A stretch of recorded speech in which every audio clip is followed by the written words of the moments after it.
Hey guys, how's it going? The Masterbucks here, and today guys I'm going to be doing a FIFA 13 career mode. Of course there were some new updates that released about a day. They were probably released yesterday. It really depends on when this video gets up because I'm kind of strapped for time at the moment. But the thing is, the release of these new notes and these new career mode updates like actually coming out right now the timing is just magnificent, because I literally about 2 or 3 days ago recorded a wish list for FIFA 13 career mode, and of course there's no good in me posting them out now because we already fucking know what's in the FIFA 13 career mode.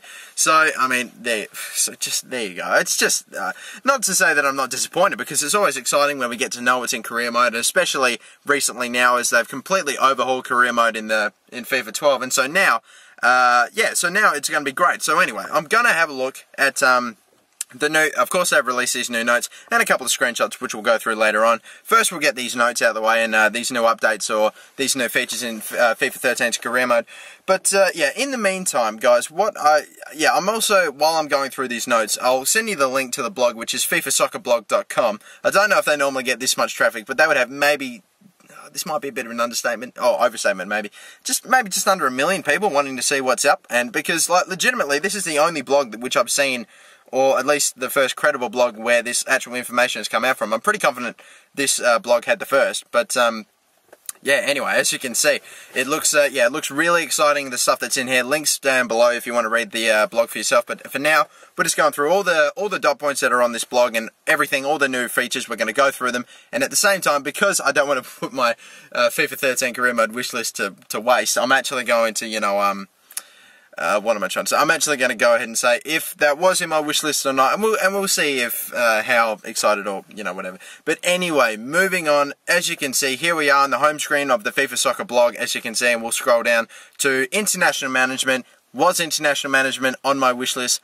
You fucking betcha. This was a massive thing which I wanted, because we've always been talking about wanting to manage our country in manager mode and in career mode for ages. They're finally doing it, which is exciting, and we'll get through the dot points. As you can see here, the number 1 dot point is: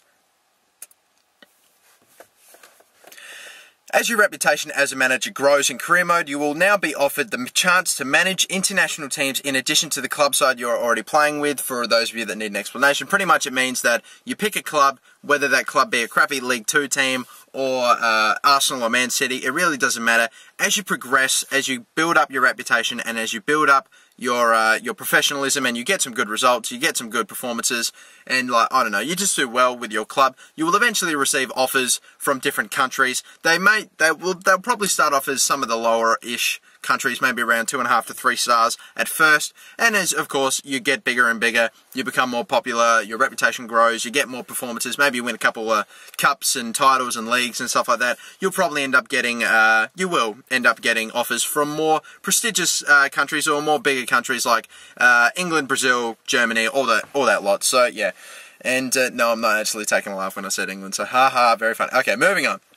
The next one is: your performance and manager reputation in career mode dictates the quality of the international offers you receive, which is technically, I technically already said that, but yeah, as you can see there, the more your performances and your reputation do affect the amount of offers that you get, and whether you get offers at all as well. So yeah, that'd be pretty cool as well. The next one: your nationality and the league you manage will also affect the type of international offers you receive. So technically, let's say you come from, say, San Marino, your manager is from San Marino, maybe early on you'll probably get some offers from San Marino, or just some, it depends if San Marino's even, yeah, who cares, but yeah, let's say one of the lower off countries, you come from there. As your career goes on, probably after about a year or two, you'd probably start to get offers from them, maybe even immediately. I mean, it really just depends on how we go. But yeah, you'd probably start getting offers from them pretty quickly, which would be pretty good. And then as your career progresses and you get more famous and you get better performances and you start playing for better teams, or managing better teams, you'll probably end up getting offers from the more prestigious, again, France, Germany, Brazil, all that lot, and yeah, you'll probably end up getting, and it also depends as well, it's vice versa. If you're from Germany, France, Brazil, really it does not matter. It really just kind of dictates where you're actually going to, who you're actually going to be managing internationally first. You will get offers from the lower teams, and then you will build and get much bigger teams. The country which you're actually from, you're more likely to get an offer for even quicker than any other nation. So yeah, what I'm trying to say, that was that one. And again, This next dot point, rumours about interested nations will circulate in the press for some months before you actually receive a firm offer, which is exciting because it's kind of, I know that they've really gone pretty, maybe not overboard, but they've really gotten around the whole press and the media, and I know they've introduced some new Sky Sports breaking news bulletins and all that sort of stuff, so they're really going to get around the media as well to kind of give you a much bigger idea of what's actually happening in your career mode world.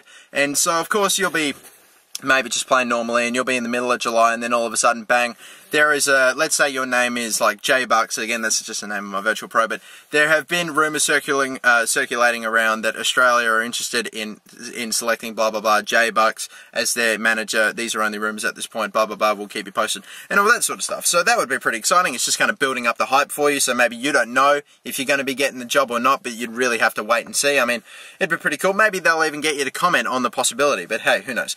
Squad selection will be a key part of your international management duties, and deadlines for selections 1 week prior to friendlies or month prior to tournaments have to be met, which means, and I'm pretty confident I've heard this before, that there are two different hubs, if you want to call them that. One's for your club, which is your main one, and another is for whatever international team that you actually manage. And so let's say that you've got a friendly, of course you're going to have to go into that international hub and you're going to have to select the team for the upcoming friendly or for the tournament, which would be pretty, which is pretty exciting, and that's probably one of the major roles, as it says in the frickin' dot point, which is probably one of the major roles that you're actually going to have to play as an international manager. International competitions will run in parallel with the club game, meaning you could land a job in the middle of a qualifying campaign, which would pretty much maybe, I don't know, I mean, this is really good. I mean, it's technically what does happen in real life anyway, or it has the potential to happen in real life, but this might mean that you might become a little bit clustered. It really depends, because you probably have to micromanage between two different campaigns. You've got your international campaign and your club campaign. This may not be a great thing, but at the same time, it's very exciting, and hey, I'm not really complaining anyway. I mean, this is fantastic.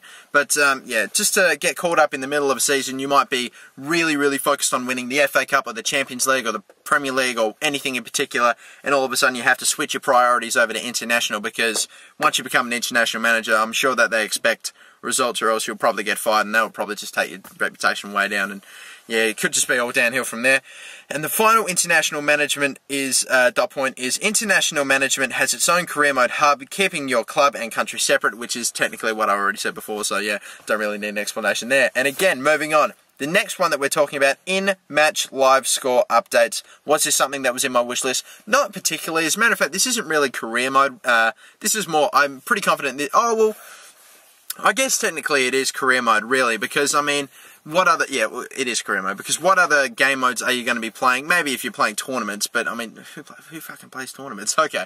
And I mean, like, you go and you pick the Barclays Premier League, and you only pick a team, and you play the Barclays Premier League, but, like, that's just old. That's been there for ages. Who does that anymore? No, career mode, you'll get offers, instead of actually, I heard one of the things is, instead of just Martin Tyler saying, oh, well, it appears, let's have a look at what's happening in the other game. No, you're actually going to get two other commentators who will probably be in the dot points as I read on.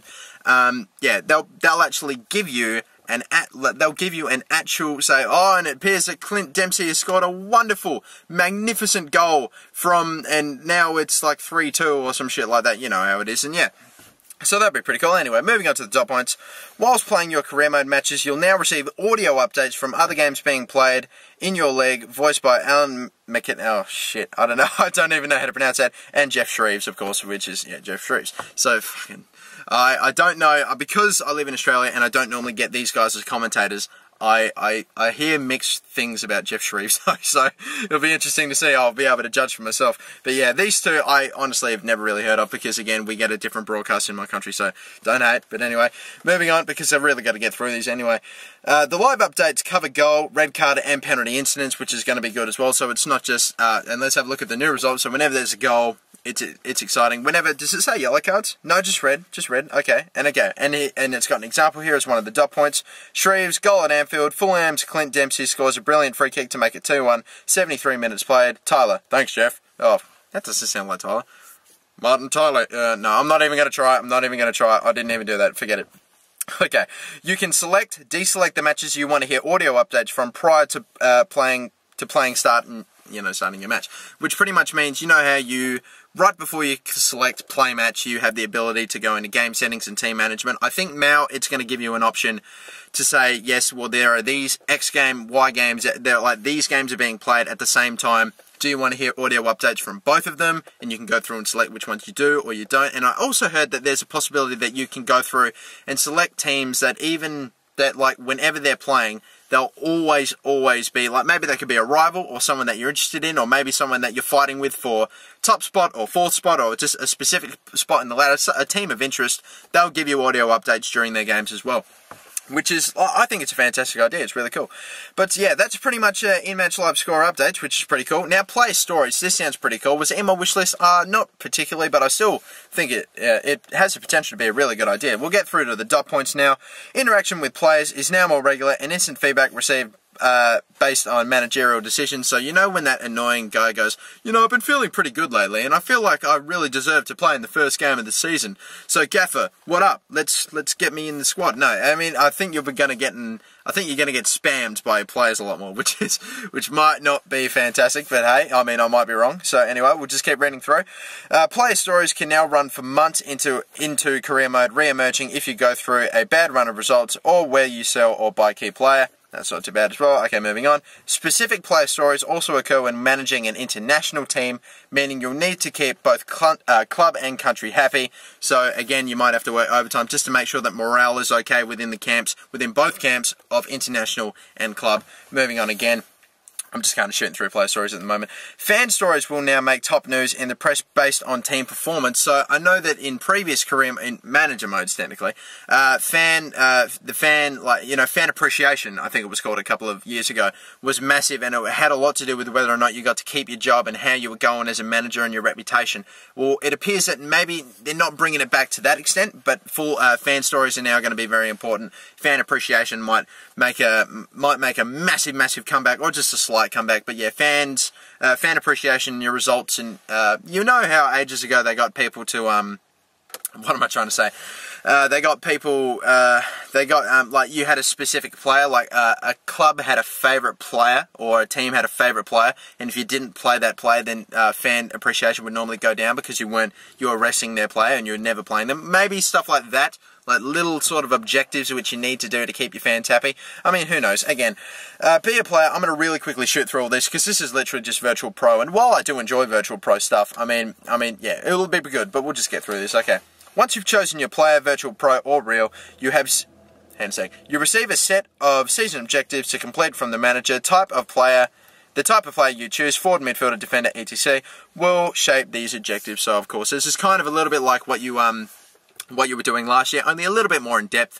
So let's say you need to score a minimum of 10 goals if you want to stay as a starting 11 player, if you're a striker or someone like that, or we require a minimum of 5 clean sheets if you're a defender or a goalkeeper, or, you know, stuff like that. Again, moving on, as well as season objectives, you will also be asked to achieve objectives every 4 matches. This includes goals, clean sheets, pass, tackle, completion, percentages, etc. The quality of opposition over these 4 games will decide the values you are asked to achieve. Now, yeah, so again, that's pretty, that's again, very in-depth and kind of what I said before, but yeah, that's really, again, it's really going in-depth, and I, for one, really do appreciate this. This is really, it's good for Virtual Pro. Maybe this goes towards getting you more XP, whether or not, which I'm going to talk about before because XP now has a lot to do with one of the screenshots, but we'll get to that later. Maybe this can go towards maybe building your attributes a little bit. That would be awesome as someone that normally only gets their Virtual Pro up to about 85. I mean, because I don't really go overboard and I don't hack or anything to get myself up to about 90. But anyway, it'd be nice. But still, moving on. If you are unhappy, you now have the option to request a transfer or request a loan to gain more match experience. Thank fuck. Yes, I was actually wanting to do this because there's nothing like just halfway through a season, you're getting absolutely no runs at all. Like, let's say you're just starting off 75, you go to Real Madrid, you don't get a lot of games, and you're like, well, fuck this, I hate simming through half a month of not getting played. You can request transfers, you can request, I'd probably be requesting a loan if I was getting at such a good team. You get games more often, you build your pro, you get a bigger overall, you get more likely to get games, keep building your overall and your attributes and everything. This is just gold well done, EA, just well done. So, okay, moving on. Yeah, I'm pretty happy about that. If you choose to play for a top club with a low-rated virtual pro... Oh, this is kind of exactly what I was saying before. You will not be a first-team starter to begin with. You will be loaned to gain experience first. Just realistic when you think about it, which is pretty good as well. If fatigue or playing poorly, the manager can now substitute your player. Now, that was awesome as well, because I remember I was on red, and I shouldn't have been playing, but he played me, and I was fucked, and I got a low score, and then in the end he said, well, you're not really doing well, so I'm gonna rest you, and then not play you for a month, and I was just like, well, what the fuck, just substitute me. You playing now? Is pretty much what I'm trying to say. Once your playing days are over, oh my word, I think I found a typo. Once your playing days are over, can OPT to retire, can opt to retire and take up management, which is essentially kind of like which is essentially what you do already after playing, if you're a player, after playing 7 or 8 seasons, you're immediately forced to either become a player manager or a manager. So, there you go. And you can only be a player manager if you've been with a club for a certain amount of time and you're like a club legend or anything like that. So, yeah, that's pretty cool. Awesome, that's not too bad. This video has been going for about 16 minutes. Holy shit, I better get through these. Classified results. Classified results. After each career mode, you now receive a rundown of the classified results through an in-game audio. Think BBC Final Score, which is pretty cool. League title updates are also feedback that you as well. Oh my god, I'm fucking retarded. League title updates are also fed back to you, as well as any upcoming fixtures. These audio sequences happen less regularly than the classified results, and when this audio is running, you can still browse all career mode menus and continue the next game into the next game week. That's pretty good. Manager's Office. This is something pretty cool as well. You can now view any available managerial positions via the jobs board. This allows you to change clubs mid-season should you wish to. Now, that is also a little bit like what we were talking about with our Virtual Pro and in player mode as well, which is, again, fantastic. I love the fact that because in the previous career modes, in manager modes, you were in it for the long haul. You finished the season, and then you could choose, you could go away. Now you can just go away, and I think this might mean that they might have actual registered managers in the team now in FIFA 13, which would be sick, because you might end up seeing, I don't know, and it's probably not going to happen, but fucking like Alex Ferguson all of a sudden getting not wanted at Manchester United and ends up going to fucking, I don't know, Arsenal or Man City or someone like that. I mean, we could see all these managers that we're so fond of seeing at different clubs going to other clubs, which would be sick. And of course, the jobs board, you'll end up seeing immediately what are available anyway, which is going to be interesting, because it'll be interesting to see how long those offers actually stay for. They probably wouldn't be for long. At max, maybe 2 weeks, because when you think about it, how the hell is a club meant to operate without a manager? I mean, technically they do have assistant managers, but either way, I mean, as we've seen with Chelsea. Moving on, your manager now appears on the touchline in matches based on customization options chosen at the start of career mode. That's sweet. That's building on the atmosphere. That's actually pezzing it, which is sick. I love that so much. That's fantastic. I enjoy that. And again, I'm really going to quickly shoot through these. These are the last ones I'm going to get through. Transfer negotiations. The transfer system has been completely rewritten for career mode of FIFA 13, which is fantastic, because the career fucking mode transfers was retarded. I saw once fucking Rooney going to Bolton, and in the FIFA 12 iPhone app, and I know that really doesn't give a shit, Rooney went to fucking Rangers. Went to of all teams, he goes to Rangers, and I know that's the iPhone app, so who cares? But you can now offer player plus cash and player trades deals to the CPU. All these things in here are going to be in my fucking wish list. So tick, tick, tick, and yeah. So that's going to be fantastic. When offering to loan players, you can now set a future purchase price to sign the player permanently at the end of the loan period. Sort of like kind of what they've already done before, only I think you can do this now for selling players. When the CPU makes an offer for one of your players, you can now choose to counter offer to ask for more money, which you could do before and they took it out, but now you can actually set a specific price. The CPU will then choose to accept, reject, or make a counter offer of their own. So let's say you want to you get offered maybe 10 million for a player. No, I want 15 million. They hit you with 12 million, and then you can say yes or no to that, or hit them with another reoffer. It's like, I raise your bid. I raise your bid. Well, I raise your bid. Well, I fucking raise your bid. So, anyway, moving on. Got to really quickly get through this. I want to keep it under 20 minutes anyway. Contract negotiations now can advise for your chief executive, which act as a guide to what they think the club and player may want. So that'll be, okay. And as well as that, okay, I'm just shooting through this. Okay, when offering contracts, you can now choose a role for the player you're trying to sign, e.g. crucial player, important player, future star. The expectation will affect whether a player chooses to join your club, which means maybe you sign a young gun, 18-year-old like Lucas or Neymar or someone like that, and say, you're going to be a future star. You're already a star. You're going to be and let's say you sign someone like Messi or Ronaldo, if that's fucking possible, and you just say, you are going to be a crucial player, because what are they? They're one of the best players in the world. Of course they're going to be a crucial player. Moving on, we see prior to making a firm offer, you can now make an inquiry to find out whether a player is available and how much the club want for them. Which is interesting, because clubs already transfer list players that they want to sell. Will you still be able to tell from doing that without asking? Who knows, but still. Moving on, you can now make offers for players directly from media stores by pressing the left stick. So if you ever see, shock transfer, Rooney wants out of Manchester United, you can now immediately put an offer on from the media centre. And finally, the last thing I'm going to say, despite the fact that there are more stuff, a new financial strictness setting will limit the percentage of player sales that go back into your transfer budget chosen at the start of career mode. So that's actually something that you set for yourself at the beginning of career mode. Guys, this has gone for 20 minutes. I hope you guys have been filled in about the brand new features in career mode. There's still plenty of stuff in this blog. It'll keep you occupied for a while. I'm fucking pumped for FIFA 13. I'm going to be posting so much shit, so much FIFA 13 stuff. It's going to be sick. So many career mode stuff. A lot of good series coming up, but I'm literally going to become like the central hub on YouTube for FIFA 13 career modes if I can. It'll be fucking sweet. But anyway, moving on. Thanks guys for watching the video. I'm yours again with the Master Bucks. I'm going to post another video tomorrow about the new screenshots that we got. It's going to go for a lot longer. Fuck, longer.